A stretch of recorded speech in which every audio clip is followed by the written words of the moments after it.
noches.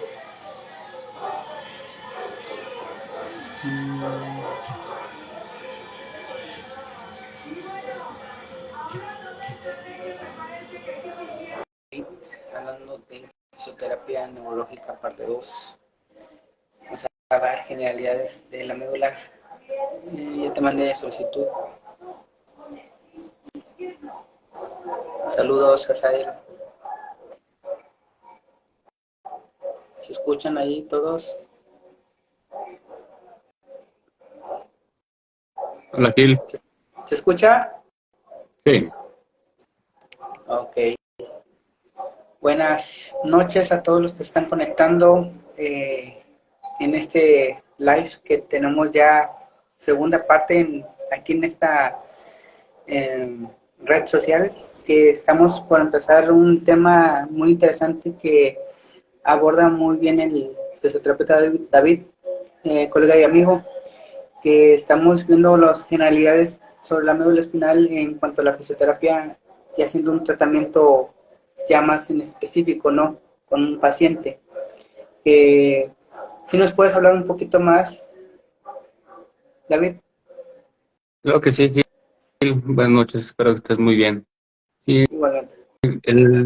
continuando el tema del tratamiento en terapia física a personas con lesión medular, más que ser específicos, hay que entender las necesidades de cada persona, las necesidades Ajá. de salir adelante.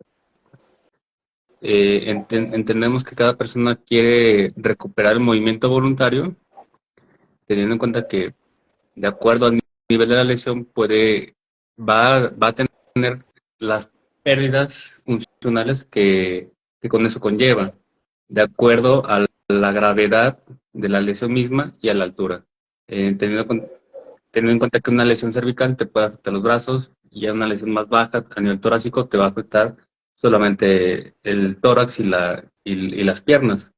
Pero teniendo en cuenta esto, entiendo que muchas personas van a querer volver a caminar, mover tal cual las piernas o los brazos, en dicho caso, pero la terapia tenemos que enfocarnos a primero lo funcional, que sea independiente, ¿de acuerdo? Sea cual sea la altura y la gravedad de la lesión. De acuerdo no importa la, la causa de la lesión, puede haber en una etapa aguda, las necesidades respiratorias, complicaciones pulmonares. Si no resolvemos eso, las personas no deberían de pensar primero en volver a caminar. Es algo crudo, pero es lo que es en un inicio. He visto personas con lesiones medulares en una etapa aguda, en una unidad de cuidados intensivos, y lo que ellos se preguntan es, oye, ¿voy a volver a caminar? No sé. No sabemos, es una etapa muy aguda como para poder dar un pronóstico. Lo que sí es que primero tienes que salir de aquí, tienes que salir de forma que tus pulmones puedan respirar por su cuenta. ¿Vamos bien aquí? Sí, sí, sí. De acuerdo.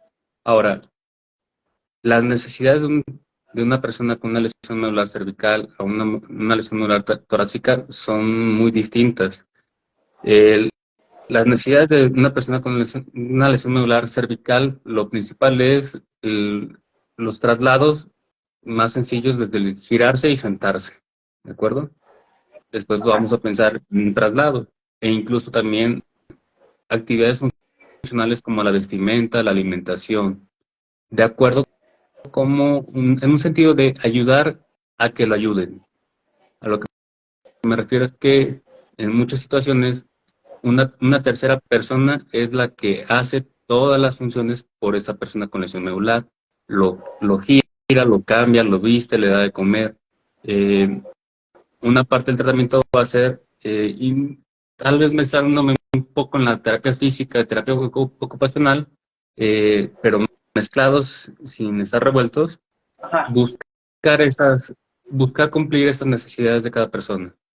Sí, sí, o sea, prácticamente cuando tú tienes que evaluar primero al paciente de acuerdo al daño medular que tenga el paciente, ya tenemos que ir tratando poco a poco y también las necesidades que tiene el paciente y cuáles son las funciones que él necesita en ese momento, y también recurrir a los, ahora sí que los profesionistas para poder que le ayude y tratar de mejorar su condición, a lo mejor física también como nosotros nos compete, pero también a nivel en el entorno en el que vive el paciente, porque no nada más es lo físico, sino lo emocional, lo psicológico, en muchas cosas. Y tiene que haber un equipo multidisciplinario para que nos pueda también ayudar y a comprender también al paciente, porque a veces nosotros cuando nos llega un paciente y no sabemos tal cual, yo como fisioterapeuta, que yo manejo más ortopédico que neurológico, y a veces este tipo de paciente que no lo puedo tratar como debe ser tratado, y a lo mejor los conocimientos que a lo mejor necesitamos, tenemos que estar bien definidos a veces en las cuestiones, las necesidades que necesita el paciente en ese momento. Así es. Tal cual el caso que te comenté hace un momento. En una etapa aguda, yo en lo personal entiendo que la persona o incluso los médicos especialistas eh, pidieron ayuda de la terapia física y tal vez no sea lo adecuado en ese momento, y lo adecuado en ese momento sea la rehabilitación pulmonar. Ajá. Entonces, hay momentos donde hay que actuar y momentos en los que no es indispensable. No digo que no sea necesario, pero probablemente es indispensable. Hay situaciones donde el paciente va a llegar a un sector de salud donde va a tener la posibilidad de tener todos los servicios, pero una persona que llega a un sector privado donde va a requerir muchos gastos, no podemos hablar que sí, vamos a mandarle terapia pulmonar, terapia física, terapia ocupacional. Hay que medir todo ese tipo de situaciones que bien pudieran servir al paciente, pero probablemente no todas las funciones son indispensables. Y también, o sea, ver, eh, ahora sí como tú dices, lo socioeconómico, más que nada, porque a veces el mismo paciente se va a abrumar con tantas cosas que le dicen al principio, no, a lo mejor el especialista dice, no, pues tienes que ir con tantos, o de los derivados de fisioterapia que tenemos, y pues primero se va a abrumar, y también tenemos que ver las necesidades. ¿Qué es lo primero que necesita el paciente en ese momento para poder actuar? Nosotros como fisioterapeutas también tenemos que aprender a derivar y a discernir muchas situaciones en las que te competen y en las que no. Porque a veces hay cosas que dices, pues en una, vamos, en una etapa muy aguda, pues tú tienes que ver y evaluar como dices tú, los signos vitales para poder que sobresalga este paciente, porque si no, de nada te va a servir que le hagas una terapia que a lo mejor necesita mucha resistencia, no sé, a lo mejor un tipo de terapia que necesite más esfuerzo, y no lo va a requerir, en ese momento no lo va a requerir, porque no lo va a ayudar a hacer las demás cosas, como tú dices. Algo muy importante es que en el gremio muchos piensan que la terapia física es demandante, que requiere un gasto energético muy alto, un gasto cardíaco también demasiado alto. Y no es así. La terapia física tiene sus niveles, por así decirlo, y también sus enfoques. Como bien solamente mover una pierna puede aumentar el retorno venoso, y al aumentar el retorno venoso va a aumentar la cantidad de sangre que llega al corazón, y al llegarle más sangre el corazón va a contraer va a contraerse con mayor fuerza, y eso va a generar una cadena de respuestas fisiológicas que pudieran beneficiar o alterar al paciente. Hay que tener mucho cuidado. Entonces, los enfoques en la terapia física deben ser muy objetivos y no solamente mover por mover o pedir y exigir por exigir. Como tú dices, a veces no sabemos, vamos, tenemos que hacer ahora sí con una historia clínica al principio, cuando te llega el primer paciente, qué es lo que si es hipertenso, no es hipertenso, si es diabético, no es diabético, si tiene o sea, tienes que tener, casi siempre yo les pregunto a los pacientes si es una de primera vez.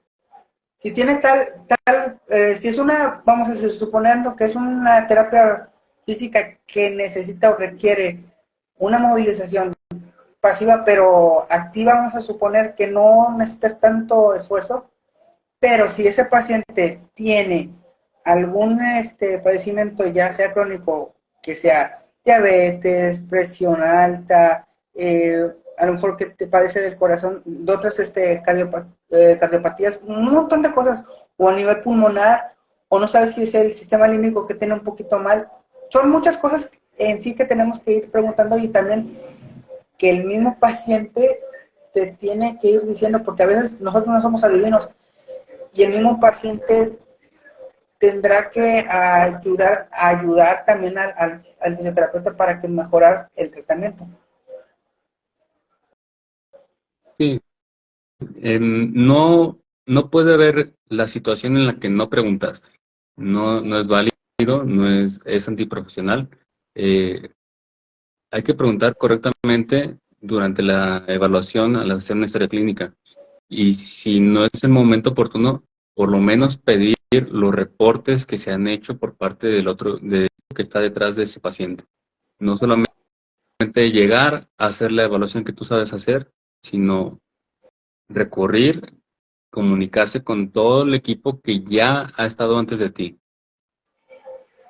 Ahora, también entender que la lesión medular no es una enfermedad, es una condición diferente. Te condiciona en una situación muy diferente. Entonces, no hay que tratar a la persona como si estuviera enferma. Puede tener complicaciones pulmonares inicialmente, sí, pero enferma no está. Hay momentos de exigir, hay momentos también hay que pedir al paciente que descanse en su momento adecuado.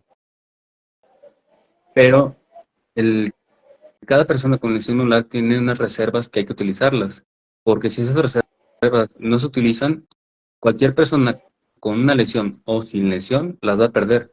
Todo lo que no se use se va a ir perdiendo.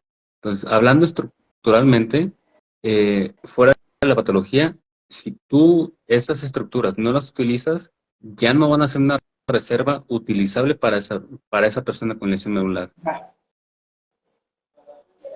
sí, es muy importante a veces lo que dices que son cositas que a lo mejor nosotros a nivel ortopédico casi no, ni siquiera nos tomamos en cuenta cuando te llega a un nivel neurológico.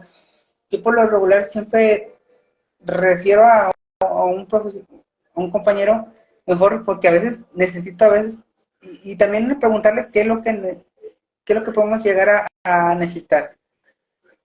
En cuanto a las condiciones y todo eso, lo que tú estás diciendo, ¿cuál sería a veces, no es el panorama, no, sino las cosas más críticas que pueda haber o complicaciones que pueda tener un paciente ya a nivel medular, a nivel cervical, nivel de torácico, lumbares, y cuáles serían las mayores complicaciones que podría tener, porque no es una condición, ¿verdad? Ni es una referencia como tal, pero sí debe de haber un patrón más o menos no establecido, sino más común en ciertos pacientes. ¿Cuál sería lo más, los procesos que se puede dar en una rehabilitación o cómo se puede hacer? Creo que tengo tres respuestas para eso. En cuanto a complicaciones, una disreflexia y úlceras por presión, ¿de acuerdo? Una disreflexia es una respuesta exagerada del sistema nervioso periférico que te va a desencadenar respuestas del sistema nervioso autónomo de forma exagerada. Esto en respuesta a cualquier estímulo que provoque un reflejo y este no se inhiba. ¿Qué quiere decir? Tú puedes estirar al paciente y el paciente va a empezar con sudoración, con sensaciones de escalofríos y va a empezar a elevar la presión y la frecuencia cardíaca. Eh, Esto ante estímulos como un simple estiramiento o una sensación mínima de dolor. Entonces, esas son cuestiones o situaciones que complican mucho el tratamiento de una persona. Eh, la otra situación son las úlceras por presión, que son, algunos lo conocen como llagas, como tal, pero las úlceras por presión son lesiones eh, realizadas por la presión contra la superficie de cualquier objeto contra una superficie corporal.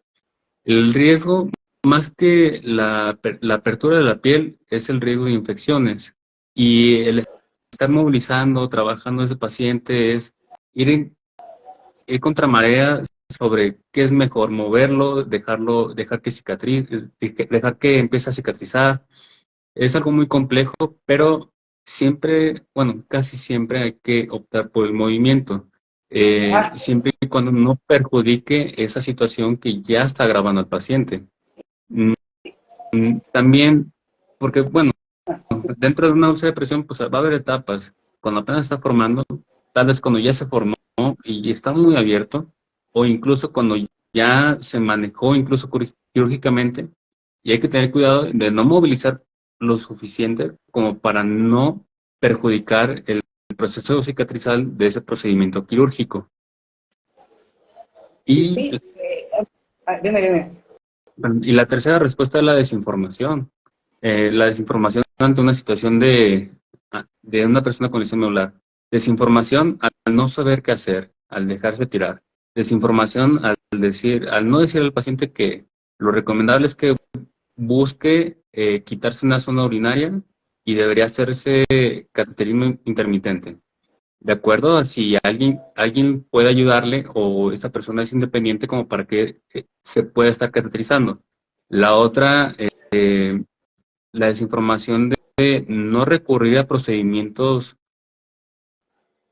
que le vayan a perjudicar económicamente y socialmente y psicológica, porque hay muchas cuestiones que pueden venderse como tratamientos milagros que pueden afectar bastante a esa persona.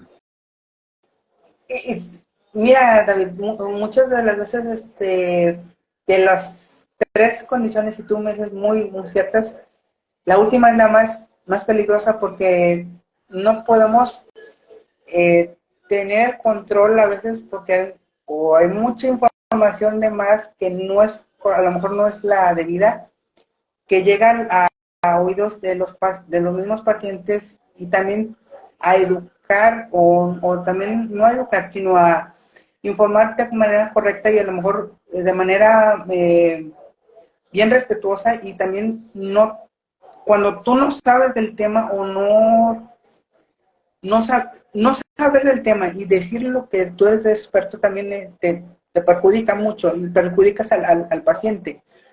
Y saber a veces los foros que hacemos a veces en Instagram, que a mí me parecen ideales para poder un tema, poder llenarnos y nutrirnos un poquito más de los puntos de vista, o no puntos de vista, sino que los temas más específicos para los expertos que saben de los temas, que se abran y se unan los foros, porque si hay mucha desinformación de parte y también que le llega al mismo paciente que busca, que necesariamente no le va a ayudar al paciente, sino que también tratarlo de evocar.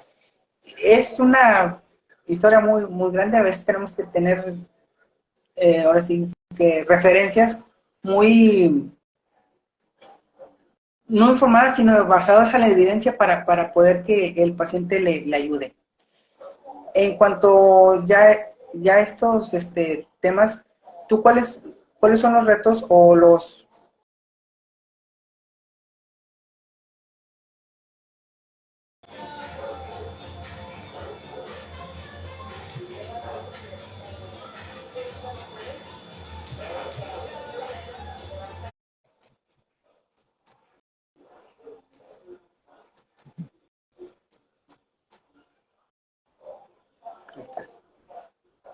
Ya, Ahora tú. así, ¿cuáles serían los retos que tendrían los pacientes de médula espinal, de enfermedad medular? ¿Cuáles serían los principales retos? De acuerdo ahora sí vamos a poner así de acuerdo al daño medular cervical, eh, eh, a nivel lumbar también y torácico más o menos, ¿cuáles serían los retos objetivos más esperados en cuanto a los primeros, no sé, 6 o 7 meses? Porque es tardado o el tipo de tratamiento que se le puede dar. ¿Cuáles serían los retos o los objetivos más específicos? Los retos más viables que debería exigirse y someterse a una persona con lesión medular es los traslados, el sondeo. Básicamente eso es en lo que más nos deberíamos de enfocar, bueno, nosotros como terapeutas y también la persona con lesión medular. Enten- Entender que los traslados, la movilización en silla de ruedas es parte del proceso, no es una resignación a estar en una silla de ruedas, pero sí es una parte del proceso que nos va a ayudar a que esa persona, mientras pueda tener una recuperación, pueda realizar su vida lo más parecida posible a a su vida previa a la lesión. Eh, Hay personas que hacen básicamente todo lo que hacían antes de la lesión, solamente que están en silla de ruedas, no caminan, es la diferencia. Pero es lo importante, no aventar todo por la ventana, gastando todo por, por recuperarse plenamente, sino que parte del proceso es, ok, sí tengo la mentalidad de recuperarme, pero también no voy no voy a descuidar a mi familia, no voy a exigir que mi familia aviente todo por mí. Esa es la primera parte. Entender el proceso. Entender el proceso. La otra es el sondeo. Hay personas que tienen la sonda fija por más de tantos años y nunca se les explicó que el tener una sonda fija lo que hace es que la uretra esté totalmente dilatada totalmente y constantemente dilatada, lo que provoca que los esfínteres estén dilatados, se vuelven más rígidos y esto no está estimulando a la vejiga, llegando a esa parte. La vejiga solamente se está filtrando la orina a la vejiga y la orina sale directamente a la sonda. No está haciendo que la vejiga se expanda o se contraiga de forma refleja.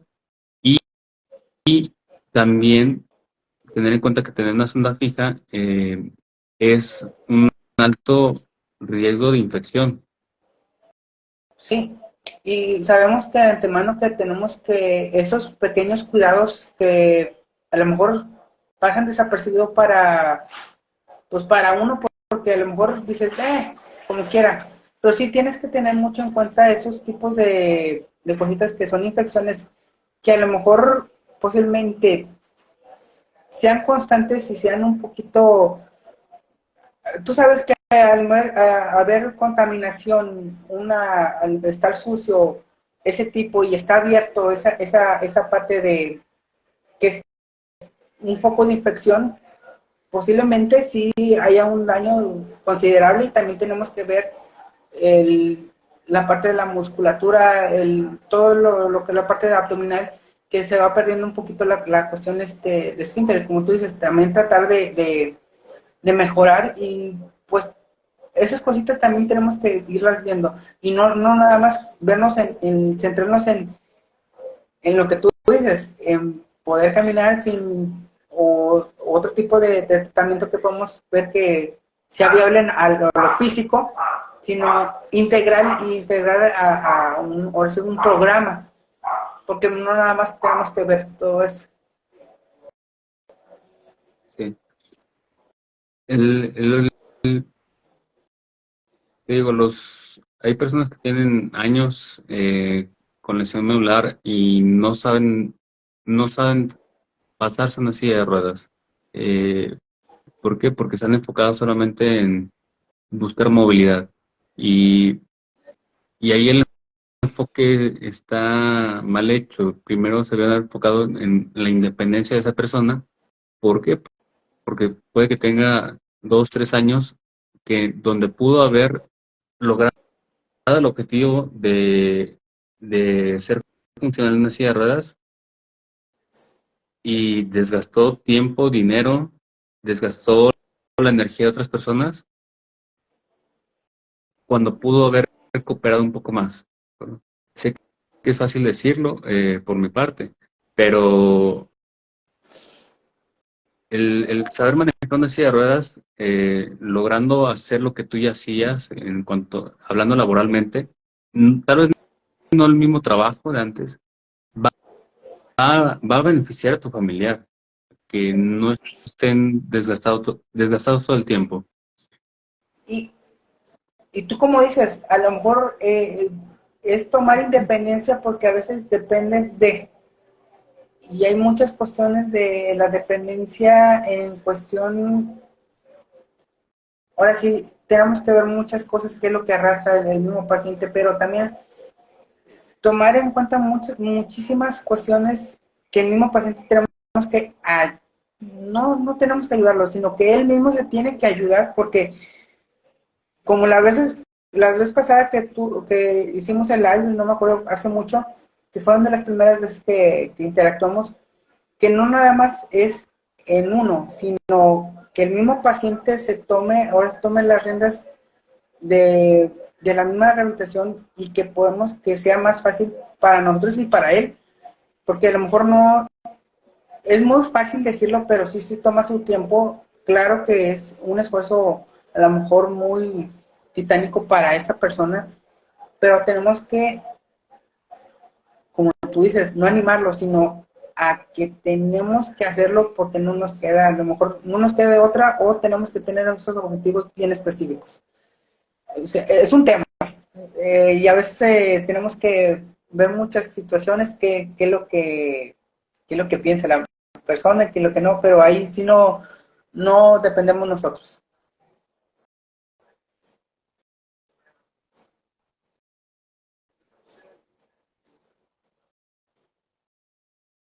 David,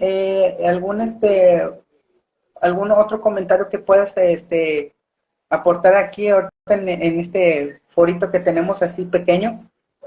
Mm, ¿Dirigido a quién? ¿A personas con lesión medular o dirigido a terapeutas? A los dos. Mira, creo que primero, si eres terapeuta, eh, si hay que tener en cuenta que tu trabajo, por bueno que sea o por malo que sea, si no tienes el enfoque adecuado, puedes perjudicar una vida. Más que querer ayudar, si no tienes los parámetros o el conocimiento adecuado para poder ayudar a una persona con discapacidad, como es el caso de una persona con lesión medular, puedes retrasar el proceso de recuperación o incluso, más que la recuperación, agobiar o estancar a esa persona. Y si eres una persona con una lesión medular, lo que te puedo decir es que tienes que buscar. Habrá quienes encuentran una persona que, ¿sabes qué? Estoy con este terapeuta porque me habla bonito, me hace sentir bien, me escucha, pero sigues en la misma situación. Eso realmente es agradable, pero no es el objetivo que tú deberías de tener. Vamos bien aquí. Entonces, la persona tiene que seguir buscando más que respuestas, soluciones que no le conlleven a vender su casa, porque son situaciones que, por más extrema que suene la idea de vender una casa, son situaciones muy, muy frecuentes que se puede enfrentar una persona con tal de buscar esa solución a una lesión medular. Y ahora sí que nosotros tenemos que, como te digo, yo a veces ayudar a que estos foros se viralicen, que no son tan virales, que a lo mejor este tipo de charlas que tenemos que frecuentemente entre los fisioterapeutas, que yo a veces hago hincapié que no nada más es para nosotros, sino para la comunidad, porque a lo mejor hablar nada más nos ven como un tipo de profesionista de la salud que no vamos a hacer tal cual el trabajo, ¿verdad? Pero tenemos que abrirnos también y tener el conocimiento y también a ayudar a los demás y también tratar de aportar un granito de arena nosotros como fisioterapeutas y abrir más a la comunidad y abrir ciertos tipos de pláticas que a lo mejor no platicamos, ¿verdad? En ciertas situaciones por X o Y. Y pues me da mucho gusto que haya apertura con otros fisioterapeutas que es como tú, que ya van varias veces que muchísimas gracias a que te abres a comentar y a hacer una plática, una charla más amena, porque de nada sirve estos foros, sino que haya gente también para poder ayudarles. Sí, así es. Este tipo de foros sé que son bastante positivos, son de gran ayuda. El problema en muchas ocasiones es que se quedan perdidos, no llegan a las suficientes personas y se trata de hacerlo y hacerlo y hacerlo y hacerlo. Que poco a poco, de a poquitas personas, esa información se vaya transmitiendo. Porque te lo digo como tal en las redes sociales, puede ponerse puede publicarse una publicación muy importante con bastante información valiosa, pero se queda perdido en el tiempo. Ahí está la publicación, pero pasa el tiempo y no llegó a muchas personas. Entonces, la idea son dos cosas. O esa idea se transmite, se comparte, o esa idea se repite y se repite y se repite para que pueda llegar a más personas.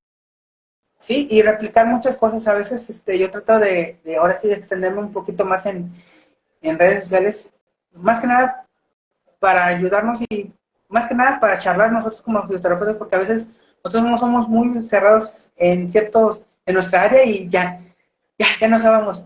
Yo trato de abrirme y también de que la opinión del otro fisioterapeuta es muy válida y a lo mejor no la tomaré en cuenta yo, pero a lo mejor otro compañero sí.